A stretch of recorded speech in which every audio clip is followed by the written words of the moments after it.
Quand la tristesse arrive, je sais tu es là, toujours près de moi. Bon samedi, bienvenue à votre émission La Victoire de l'amour. J'espère que vous allez bien à cette belle journée. Comme on le fait toutes les semaines, on rejoint notre petite sœur sourire à nous, sœur Angèle.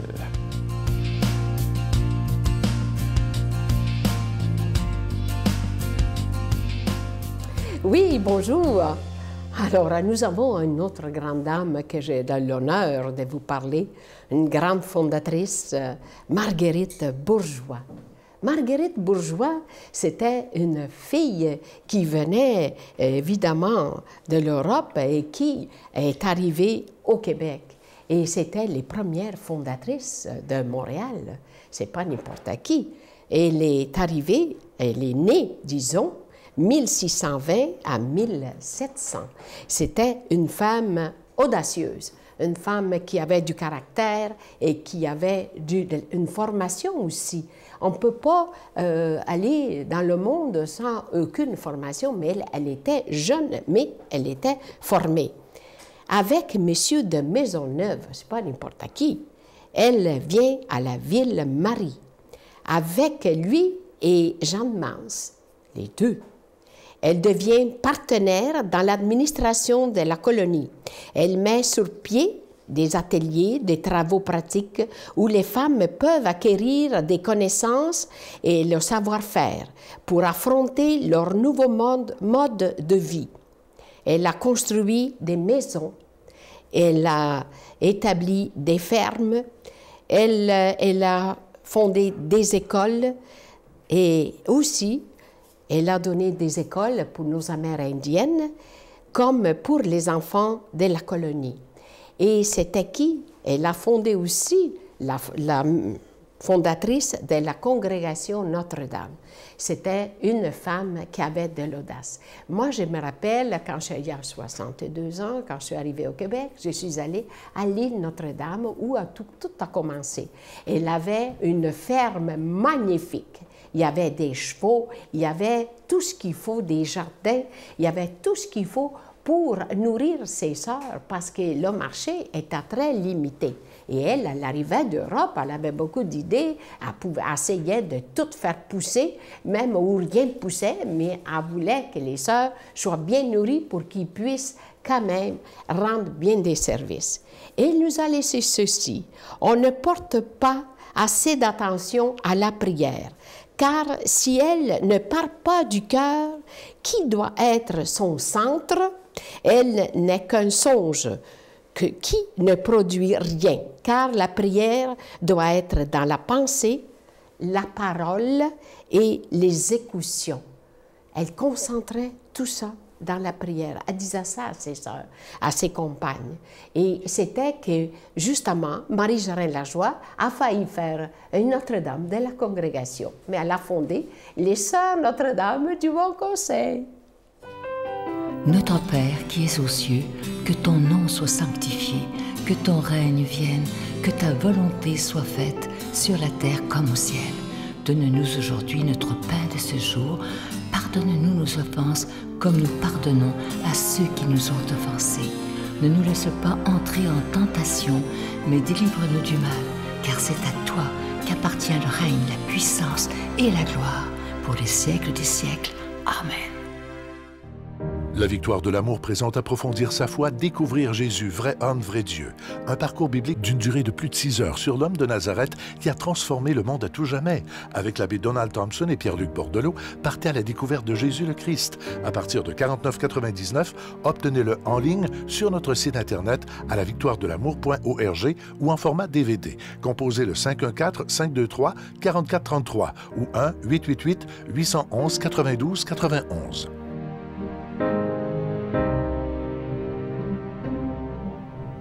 Je suis très heureux de vous parler de ce beau cadeau du mois d'avril. Il s'agit d'une belle exclusivité de la Victoire de l'amour. Ça a été fait sur mesure pour la Victoire de l'amour. Il s'agit d'un véritable bijou d'une très grande qualité. C'est une épinglette plaquée or de la Vierge Marie. Cette épinglette, elle est déjà bénite.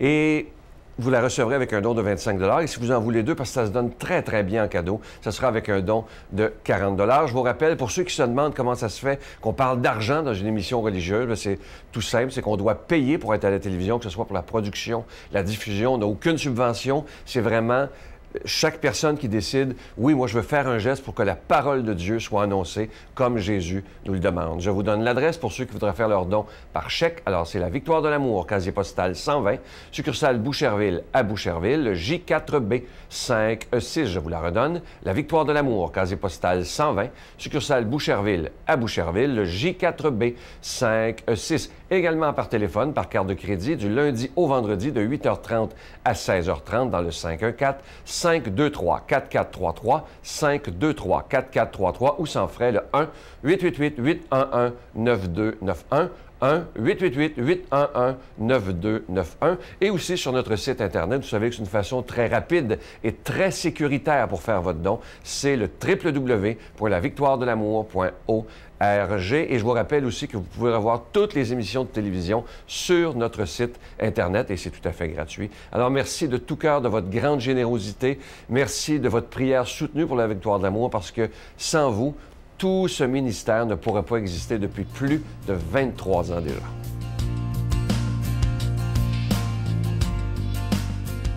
Mon Dieu, donnez-moi la sérénité d'accepter les choses que je ne peux changer, le courage de changer les choses que je peux et la sagesse d'en connaître la différence. Amen. Aujourd'hui, la parole de Dieu est proclamée par quelqu'un qu'on apprécie beaucoup. Elle est un vrai vent de fraîcheur à la Victoire de l'Amour, notre amie Brigitte Bédard.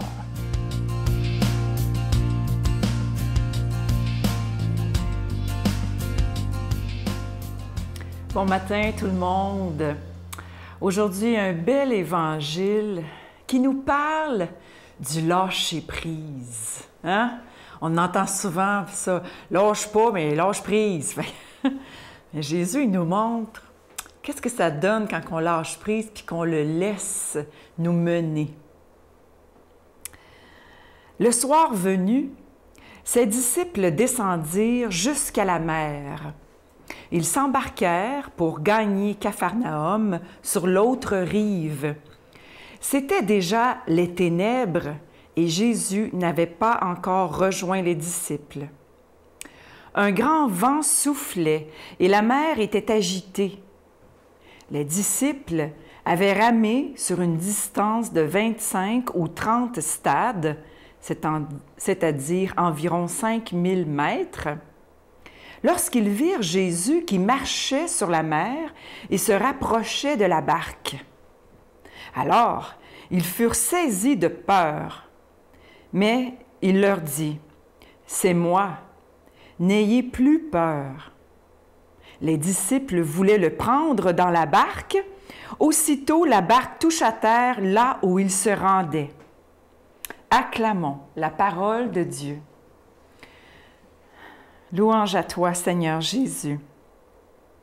Il y a beaucoup de choses dans ce texte-là et pas assez de 5 minutes pour tout sortir, le jus qu'il y a là-dedans, tout ce qui est propice à la méditation.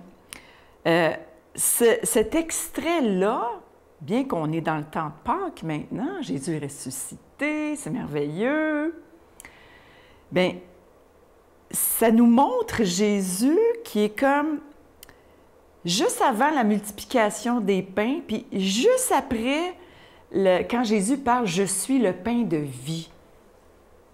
Puis qui me mange sera sauvé, tu sais.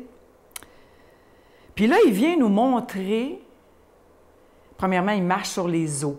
Alors, juste la symbolique des eaux dans la Bible, là, il y en aurait long à dire, mais les eaux, ça représente, il y a l'eau du baptême qui redonne vie. Mais là, c'est pas ça dans le texte ici, c'est vraiment les eaux qui sont les enfers. Alors, Jésus qui marche sur la mort, qui marche sur les enfers, il arrive au milieu des ténèbres, hein, c'est écrit, c'était déjà les ténèbres. C'était déjà les ténèbres, il fait noir. Jésus se manifeste toujours d'une façon glorieuse quand il fait noir, quand c'est la nuit. C'est peut-être aussi comme ça dans notre vie. Jésus qui se montre tout lumineux, puis qui arrive comme ça, puis qui marche sur nos ténèbres. Il marche sur notre mort. C'est comme on le voit, là, puis là, on n'est pas sûr de qu'est-ce que c'est, hein, on a peur, parce qu'on ne le connaît pas, on ne le reconnaît pas. Un peu comme le matin quand il est ressuscité, puis qu'il sort du tombeau. Marie-Madeleine le voit, mais elle ne le reconnaît pas. Elle lui parle, elle ne le reconnaît pas, puis il est comme une autre personne, il est lumineux, il n'est pas trop sûr. Mais encore là, la résurrection, ça se passe pendant la nuit, pendant les ténèbres. Il y a eu 3 jours, 3 nuits de ténèbres affreuses pour les disciples. Puis là, encore là, Jésus arrive dans cette barque qui s'approche de ses disciples, de la barque.